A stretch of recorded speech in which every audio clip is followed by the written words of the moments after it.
की हुकूमत महाराष्ट्र ने बनाई थी और एसआईटी का ऑर्डर हुआ तो एसआईटी के चीफ कौन थे?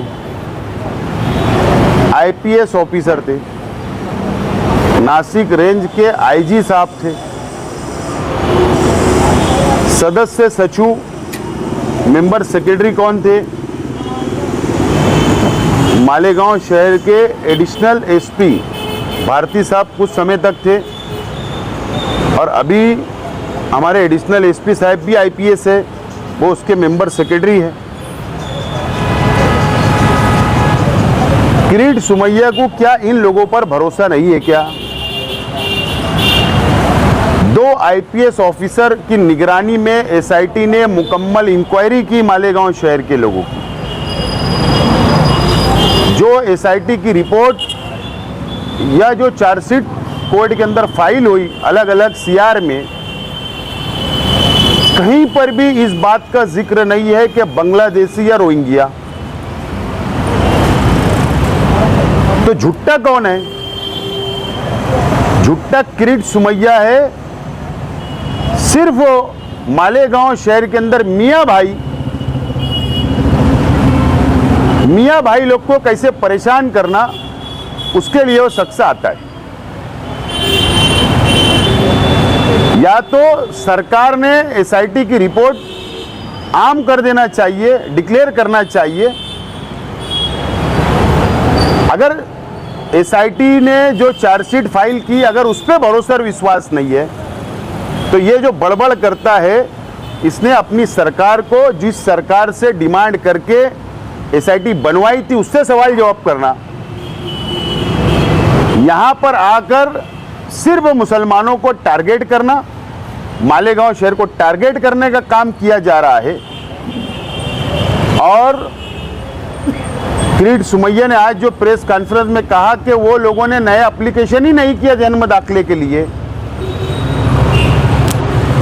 तो मेरा तो यह आरोप है कि मालेगांव म्युनिसिपल कॉरपोरेशन के कमिश्नर, हेल्थ ऑफिसर और मालेगांव शहर के तहसीलदार, ये तीनों अधिकारी जानबूझकर सरकार के दबाव में काम कर रहे हैं। ये खुद नहीं चाहते ये मामला हल हो। सरकार जो बोलती है, जो स्क्रिप्ट लिख कर देती है, उस पर अमल करने का काम कमिश्नर, हेल्थ ऑफिसर और तहसीलदार करते हैं। जो जन्म मृत्यु विभाग में या प्रभाग अधिकारी हो, जब वो क्लर्क हो, कई लोग गए कि हमारा जन्म दाखला वापस ले गया, रद्द हो गया, हम नया एप्लीकेशन देना चाहते। अरे इनके अधिकारी एप्लीकेशन लेने के लिए टेबल नहीं लगाए, एप्लीकेशन ये नहीं ले रहे, और दोष मुसलमानों को देना, ये सिर्फ और सिर्फ मुसलमानों को बदनाम करना, टारगेट करने के लिए किरीट सुमैया आता है। और नहीं तो कमिश्नर ने कल ऐलान करना कि नए एप्लीकेशन लाओ, हम ये प्रोसीजर से जन्म दाखला देंगे।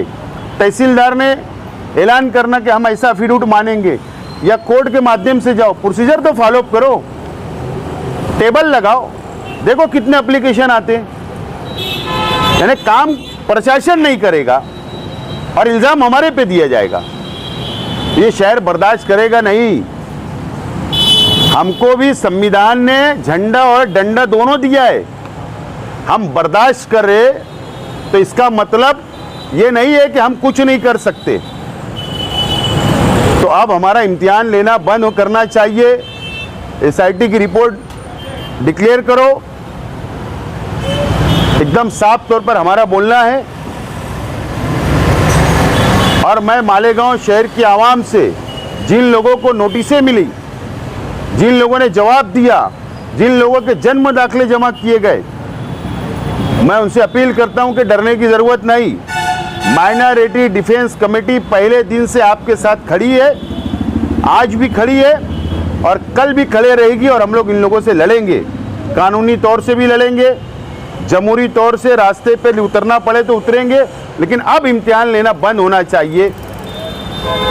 और कमिश्नर, हेल्थ ऑफिसर और तहसीलदार ने जॉइंट प्रेस कॉन्फ्रेंस में लेना चाहिए, बताना चाहिए आवाम को। सरकार के दबाव में ये तीनों अधिकारी काम कर रहे हैं, स्क्रिप्ट लिख के दी जाती है और उसके ऊपर ये लोग अमल करते हैं, ऐसा मेरा स्पष्ट आरोप है। तो हम कहाँ डरते? तो हम डर जाएंगे बीजेपी से? अरे हम भी इसी देश के अंदर रहते, हम इसी संविधान को मानते। झंडा और डंडा हमारे पास भी है, हमारे पास भी पार्टियां हैं, उसमें भी डंडा रहता और झंडा रहता। तो हम क्या डर रहे क्या बीजेपी से? तो हमको डराने की कोशिश बीजेपी ने, किरीट सोमैया ने करना नहीं।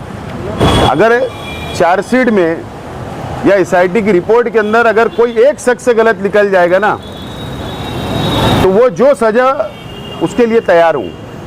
और जो मेरे शहर के लिए, हमारे अपने शहर के लोगों के लिए अगर ये गलत काम है, इनके लिए खड़े रहना, तो बार बार खड़े रहेंगे हम लोग माइनॉरिटी डिफेंस कमेटी वाले, उनका साथ जरूर देंगे हम।